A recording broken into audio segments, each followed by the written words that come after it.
Salam hangat dari AMI Indonesia. Hari ini kita punya bahan diskusi yang menarik banget nih. Kita akan coba bongkar bareng-bareng sebuah konsep spiritual yang disebut benih ilahi.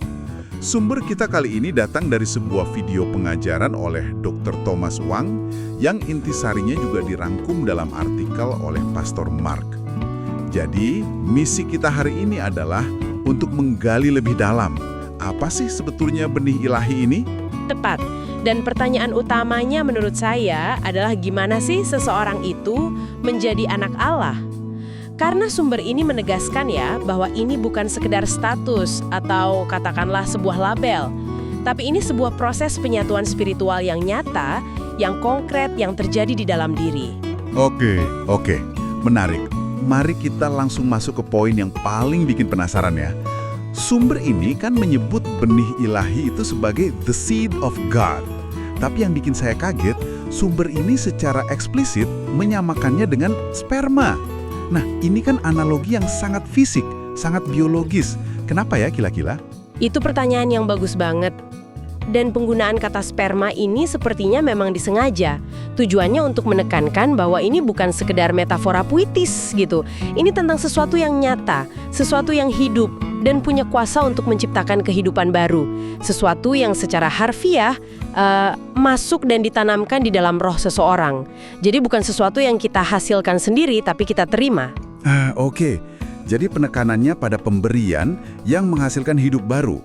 Ini nyambung ke prosesnya kan. Disebutkan bahwa roh Yesus harus turun dan menyatu dengan roh kita.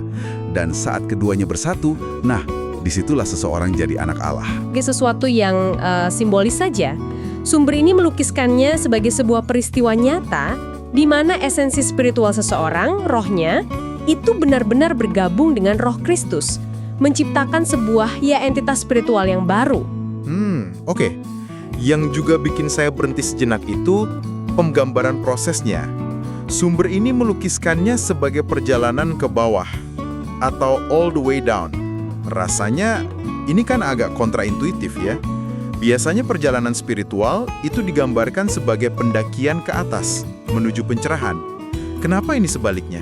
Justru metafora terbawah ini kuat banget ya. Ini menyiratkan sebuah perjalanan ke dalam diri, ke dasar jiwa.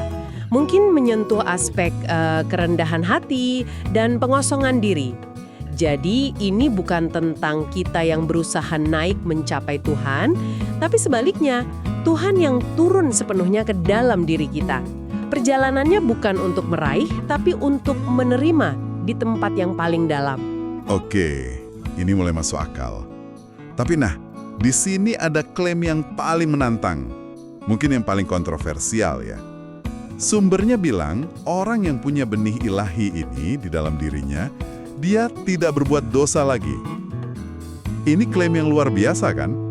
Apa ini berarti mereka jadi sempurna seketika, bebas dari kesalahan gitu?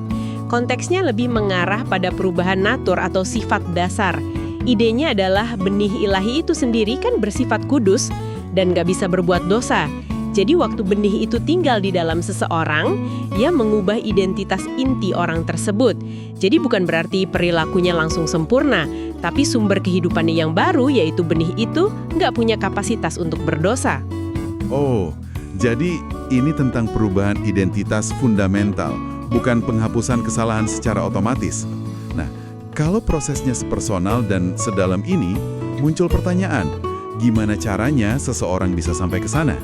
Dan ternyata, disinilah sumber itu menyoroti peran seorang pengajar. Tepat, disinilah semuanya nyambung. Tugas pengajar, menurut sumber ini, adalah mengajar tentang Yesus secara jelas dan alkitabiah. Tujuannya bukan cuma transfer informasi, tapi untuk mempersiapkan tanahnya, yaitu roh seseorang. Pemahaman yang jernih tentang siapa Yesus Kristus itu jadi katalisator yang memungkinkan roh seseorang siap menerima dan bersatu dengan benih ilahi itu. Oke, jadi kalau kita rangkum nih, gagasan utama dari sumber ini adalah bahwa menjadi anak Allah itu bukan soal pengakuan di bibir atau pemahaman intelektual semata. Ini adalah hasil dari sebuah persatuan spiritual yang transformatif dan nyata di kedalaman jiwa, antara roh Yesus dan roh manusia. Betul. Dan ini meninggalkan kita dengan sebuah pemikiran ya untuk Anda renungkan. Kalau ini adalah sebuah proses internal yang sangat transformatif yang mengubah natur terdalam seseorang, gimana caranya seseorang bisa secara pribadi mengenali atau mungkin merasakan bahwa penyatuan benih ilahi itu benar-benar telah terjadi di dalam dirinya. Pertanyaan yang sangat bagus untuk direnungkan. Tentu saja penjelasan yang lebih lengkap dan mendalam mengenai topik ini bisa Anda dapatkan dengan bergabung di platform IMI. Untuk itu jangan lupa untuk mengikuti atau berlangganan kanal YouTube, Instagram, dan juga Facebook dari IMI Indonesia untuk mendapatkan materi-materi serupa yang mencerahkan. Sekian dari kami, salam dari IMI Indonesia.